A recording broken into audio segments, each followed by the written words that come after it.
With Robert Redford, Jane Fonda. Yeah. It's a great one to see as well. Or just keep it right here, folks, because we're going to talk about information you need to know. Jackie here along with Patrick Albanese, who is our special guest host, filling in for Lou Seipold, who's taking a couple days off. But keeping you informed this morning, that's our purpose right now with Michael Jankins, who's going to teach us a little bit of this, a little bit of that when it comes to bankruptcy and some questions that people might have when it comes to bankruptcy.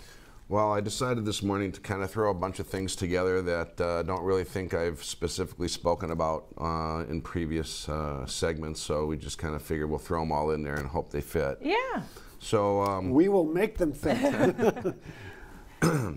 But for me, they're questions that I think about because I had a roommate who is this person who they waited until so many years so they could file bankruptcy again. It's not a lifestyle I encourage or anything like that. I'm sure you can follow that, but there is an amount of time that people can wait or have to wait if this is something they would have to do in their life more than once. Sure. Some people think you can never file again, but that isn't true, and there is time limits that you have to wait before you can do another Chapter 7 or another Chapter 13. So if you file a Chapter 7, get rid of all your debts, you get another crack at it once 8 years have gone by. 8 years? 8 years. Okay, I was wrong. I thought it was 7. People always think it's 7 years. Chapter 7 is 8 years. Well, it's a lot of numbers. The funny thing is that's what I think people think. Chapter 7 years. It's a good number. That's true.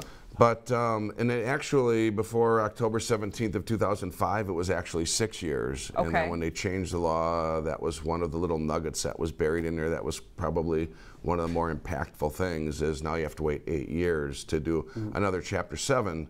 Now, that doesn't necessarily prevent you from doing a Chapter 13.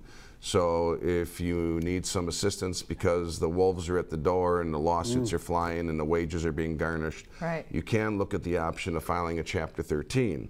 While doing a Chapter 7? Well, no, just doing Chapter 13 just doing because Chapter 13. 8 years hasn't gone by. So gotcha, how many years between Chapter 13s? Well, first of all, if you file, if 6 years have gone by, the old law, and you can't do it now, but you can do Chapter 13, at least you can get some protection from your creditors, set up a payment plan on your debts, at least for the couple of years that you got to wait to then do a Chapter 7 and pay some things back for a while. Now, there is a limit even there. If you, when you file a Chapter 7, you can discharge debts in a Chapter 13.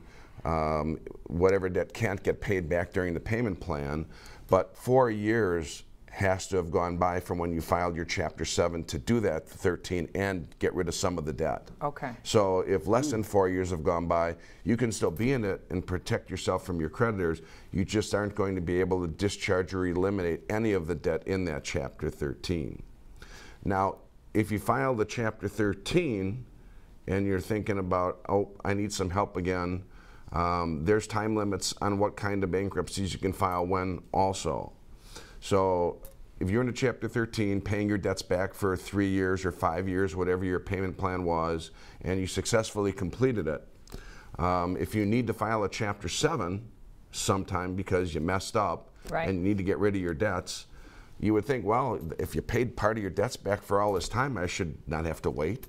And actually, that's how it used to be before October of 2005. Another one of those buried nuggets. So now you have to have paid back, if you pay back over 70% of your unsecured debt in that Chapter 13, then you have no restrictions. You can file another Chapter 7 only, you know, if a year went by or 2 years, you can do it. Okay. But if you didn't, let's say you paid 50 cents on the dollar in that payment program, then you have to wait 6 years to do a Chapter 7. There's a lot of different time frames going on. There's reasons why we have them call you, because it's a huge numbers game, it sounds like, whether you're waiting in between a filing again or how much you have to pay and what you're able to do. Or if you avoid bankruptcy in the first place. Or that's always great advice. That is always great advice, All right, so what's something else we might not know when it comes to bankruptcy? Another concept that might seem odd to people is sometimes if you pay certain debts before you filed your bankruptcy or paid on them, that can be a bad thing. Those are called preferential payments. So what are these preference payments? If you paid an ordinary unsecured creditor, a medical bill, a credit card, a bank loan that had no collateral, and if you paid that creditor more than $600 during the 90-day period before your bankruptcy, either in a lump sum, like you were putting pressure on you and you gave them $1,000, or you were making payments every month, sporadic payments of $300 here, $500 there. Those are preferences. You've treated them better than everybody else. Now, if you have insider creditors, which are people that have a relationship with the person filing bankruptcy, a close one, typically that's going to be family members, brothers, sisters, grandma, grandpa, mom, dad, your kids. Well, if you make any payments on a debt you owe to them within 12 months before you filed the bankruptcy, that's a preference. And it also would include like business partners. If you were in a corporation together, in a partnership, those would be insiders as well. Well, the consequences of doing those things is that the trustee of the bankruptcy court is going to seek to have that money returned, taken out of their pockets, brought back into the bankruptcy court, and they divide it amongst everybody. Really? And it's not normally a whole bunch of money, but the people that got to pay it over aren't typically pleased about it. This is not, so if you've already defaulted paying back a loan to your sister, when they come and take the money back, the relationship might be a little bit strained. Oh my goodness. And so what happens is the trustee is going to write to the bank, to the doctor, to the brother, mom, say, we need that money back that shouldn't have been paid to you, and now we want it. And they try to exert pressure on those people to return the funds, which always isn't an easy thing to get because sometimes they don't have them. And is that law that they have to return that?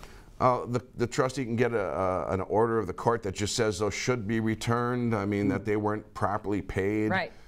And, how it's an order of the court. Nobody goes to jail or anything if they don't pay it, but and a lot of times they don't collect it. Well, what a horrible thing to go to jail for, though, because you'd say, well, I loaned my brother this money. He paid me back. Now you want it back, but it's my money, and if I don't pay it, I go to jail. What about my brother? I was going to say, well, now you're going to get bothered by the court and things like that. You keep mentioning a trustee. And so the real important thing of this is you got to watch this show so you know you don't pay these things. And if you're going to be filing bankruptcy, you don't do those things. And we've talked about this before, of the lead up, because it takes 90 days to have something filed, and so what you need to do or not be doing during that time period. So it is important to watch this segment to know what's going on. You keep mentioning a trustee. Who is this person when a bankruptcy is filed? So we talk about the trustee quite often, and it's not a judge. The trustee is essentially an administrator of the bankruptcy court, and so when you go to your legal proceeding, the meeting of creditors proceeding that we've talked about many times, this is the person that you go in front of. He asks you questions. He's there to ask you certain questions about the bankruptcy that you filed and about the information that you provided in it to make sure that everything's been done and disclosed properly. Now, one of their main goals, besides asking these questions, is to find out if there are any types of assets or where there is transfers of assets that can be brought back to the bankruptcy that can then be sold. So if you've got in your possession still assets that are not protected, not exempt, then the trustee can sell those and use that money, again, to disperse it amongst all the creditors. So they sort of perform an administrative function of the bankruptcy court.